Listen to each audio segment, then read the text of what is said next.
کہ حضرت حمزہ کی شہادت پر ماتم ہوا تھا. وہ میرے بھائی اس پہ میری ویڈیو ریکارڈ ہے, اس وقت ماتم حرام ہی نہیں تھا, بعد میں نبی اسلام نے منع کر دیا. تو اس وقت اگر کوئی ماتم ہوا تھا, اور بھائی غزوہ بدر اور احد کے اندر کئی صحابہ جو ہیں وہ شراب کی حالت میں شہید ہوئے ہیں, شراب پی ہوئی حالت میں, کیونکہ شراب اس وقت حرام نہیں ہوئی تھی. اور جنگوں کے اندر جب عرب کے لوگ جاتے تھے شراب پی کے جاتے تھے. اس طرح یہاں پہ بھی آپ کو یہ کام کرنے والے لوگ جو ہے نا, انہوں نے جب مشکل کام کرنا ہو پہلے سوٹا لگاتے ہیں, کہتے ہیں جی پھر ہمارا جہاز صحیح اڑتا ہے. لیکن سلام ہے ان لوگوں کو, جب شراب حرام ہوئی ہے تو پھر جو گھر میں بھی شراب تھی نا وہ مٹکے بھی انہوں نے توڑ دیے. صحیح بخاری میں آتا ہے. یہ بھی نہیں کہا کہ چلو یہ پڑی ہے یہ پی لیں یا اس کو بیچ ہی دیں. جیسے ہمارے کے پی میں بعض لوگ کہتے ہیں جی ہیروئن پینا حرام ہے لیکن اس کی اسمگلنگ جو ہے وہ جائز ہے.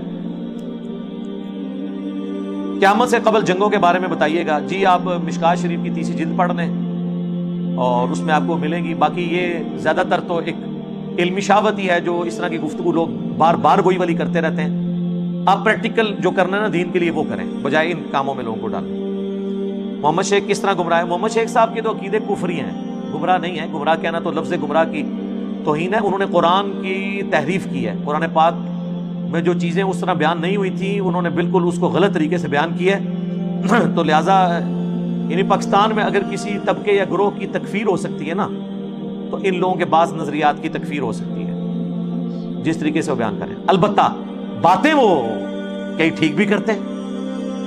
ہمارا تو اصول یہ ہے کہ جو صحیح بات کرے وہ لے لو, غلط بات کرے تو چھوڑ دو. صحیح بات تو شیطان کرے.